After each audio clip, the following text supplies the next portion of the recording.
Hello, my name is Moin Khan और आज मैं आपको क्रिएटिव मेटाबॉलिज्म के बारे में आपको थोड़ा सा डिटेल से बताता हूँ।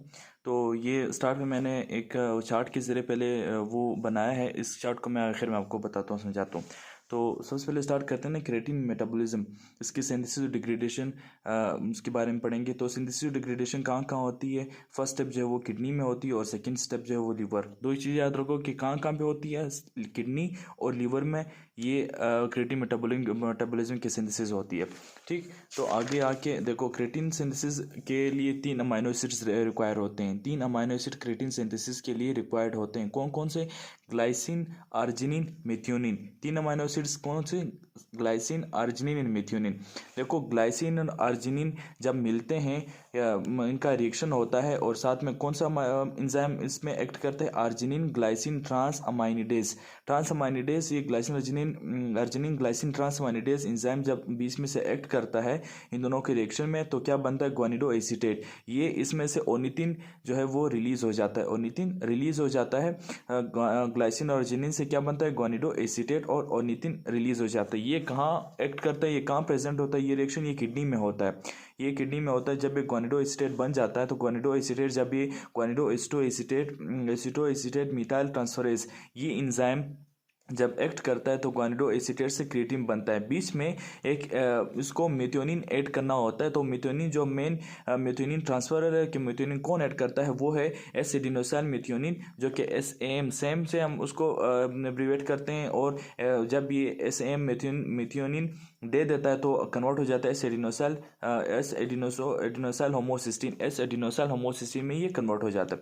तो क्या ये कहाँ होता है ये रिएक्शन? ये लीवर में होता है। तो दो हमारे पास लीवर और किडनी में ये इनकी सिंथेसिस होती है क्रिएटिनिन की। तो देखो, पहले ग्लाइसिन और अर्जिनिन मिल के क्या बनता है? ग्वानिडो एसीटेट।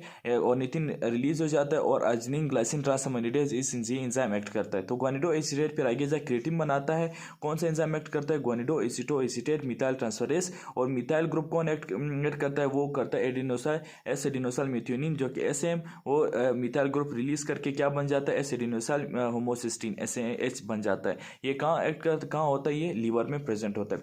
ठीक, अब देखो कि क्रिएटिन तो बन गया। क्रिएटिन फॉस्फेट, क्रिएटिन से आगे क्रिएटिन फॉस्फेट बनता है और इस क्रिएटिन फॉस्फेट की डिस्ट्रीब्यूशन किस तरह होती है? देखो, क्रिएटिन जो है आगे जाके क्रिएटिन फॉस्फेट में कन्वर्ट हो जाता है। ये मेन कंपाउंड है जो कि आगे एनर्जी प्रोवाइड करता है। देखो, क्रिएटिन काइनेस एक्ट करता है क्रिएटिन फॉस्फेट के प्रोडक्शन में। ATP जो ADP में कन्वर्ट हो जाती है। ये मसल और ब्रेन में एक्ट करता है, यहाँ पे प्रेजेंट होता है। ठीक, तो it is high energy phosphate compound is act as storage form of energy in the muscle. Creatine phosphate जो है वो हाई एनर्जी फॉस्फेट कंपाउंड है और ये कहाँ प्रेजेंट होता है? ये हमारे पास मसल में प्रेजेंट होता है। एज वर्क करता है क्या? एनर्जी के तौर पर ये वर्क करता है। अब creatine phosphate store of energy in the muscle. अब ये देखो, during muscle contraction the energy is derived from the ATP hydrolysis. आपको सबको पता है ना कि ATP कहाँ से आता है? वो ATP जब एनर्जी कहाँ से आता है? वो ATP जब हाइड्रोलाइज हो जाता है, वो ब्रेक डाउन हो जाता है, तब भी वहाँ से एनर्जी रिलीज होती है। ADP में कन्वर्ट हो जाता है, one on inorganic phosphate release हो जाता है इससे, फिर ये आगे ADP कन्वर्ट होकर MP में कन्वर्ट हो जाता है इस तरह। ठीक, तो ये जब ये ATP हाइड्रोलाइज हो जाता है तो वापस ADP को ATP में कन्वर्ट करने के लिए क्रिएटिन फॉस्फेट एक्ट करता है। देखो, there after the ATP is regenerated by hydrolysis of creatine phosphate.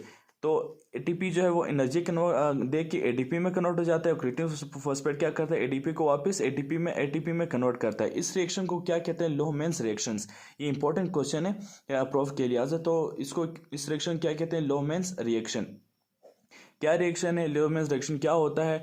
वो होता ये है कि जब मसल में ATP एनर्जी दे के ADP में कन्वर्ट हो जाता है, इनऑर्गेनिक फॉस्फेट निकल जाता है, तो ADP को वापस ATP में कन्वर्ट करने के लिए क्रिएटिन फॉस्फेट जो है वो उसको कन्वर्ट करता है। उस रिएक्शन के क्या कहते हैं? लोहमैन्स रिएक्शन कहते हैं।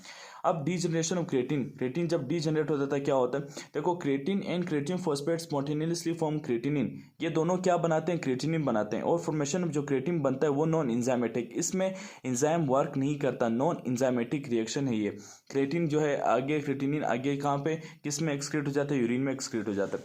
देखो, इस तरह का जब क्रिएटिन आगे क्रिएटिन फॉस्फेट बनता है किस इंजाइम के जरिए? क्रिएटिन काइनेज ATP ADP में कन्वर्ट हो जाता है। तो आगे जाके क्रिएटिन फॉस्फेट जो वो क्रिएटिनिन में कन्वर्ट हो जाता है, क्रिएटिन फॉस्फेट क्रिएटिनिन में कन्वर्ट हो जाता है और इससे इनऑर्गेनिक फॉस्फेट निकल जाता है।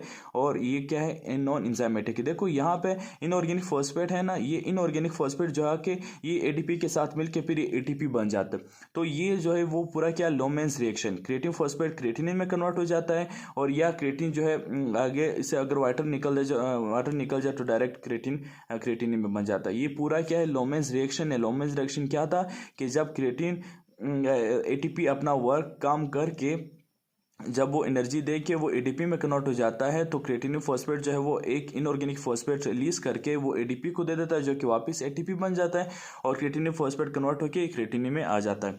अब क्लिनिकल सिग्निफिकेंस इसकी क्या है, the amount of creatinine excreted from the body is proportional to the total creatinine phosphate content of the body and this can be used to estimate मास।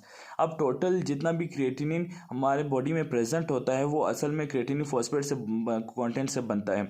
तो अगर हम मसल मास को काउंट करके हम estimate लगा सकते हैं कि क्रिएटिनिन जो है वो बॉडी में कितना है, क्रिएटिनिन फॉस्फेट कितना है।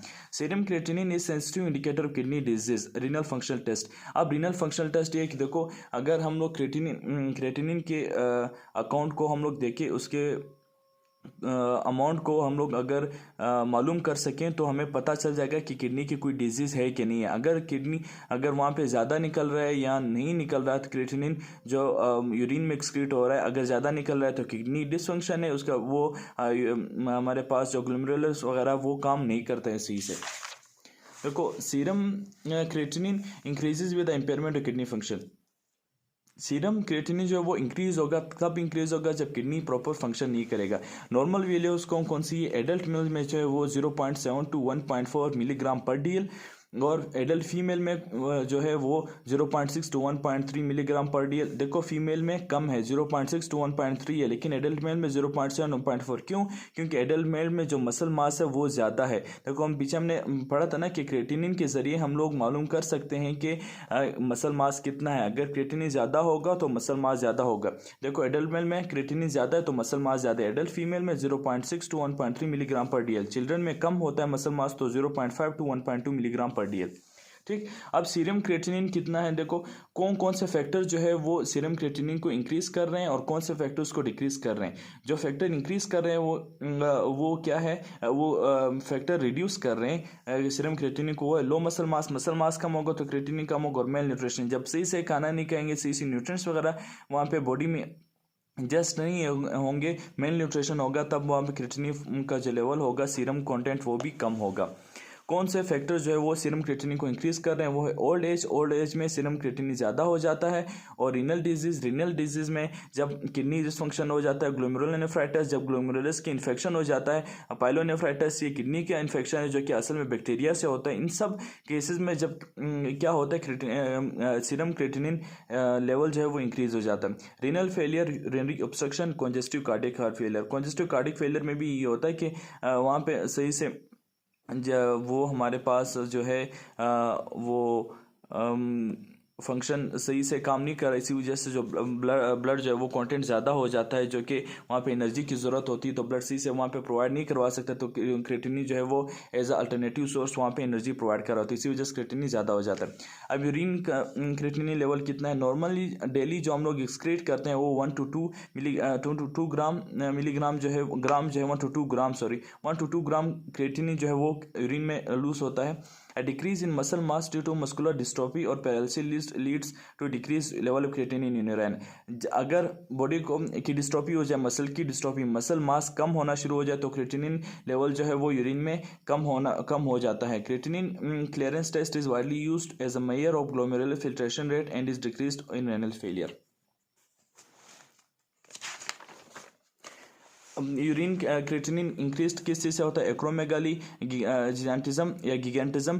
तो ये गिगेंटिज्म क्या होता है, जब बॉडी साइज जो है वो नॉर्मली बॉडी से ज़्यादा होता है तब ये यूरिन क्रिएटिनिन इंक्रीज हो जाता है। यूरिन क्रिएटिनिन डिक्रीज कब होता है, जब latest stage of muscle dystrophy, जब मसल की डिस्ट्रोफी स्टार्ट हो जाती है, मसल साइज कम होना स्टार्ट हो जाता है, तब ये यूरिन क्रिएटिनिन डिक्रीज हो जाता है। Thank you so much.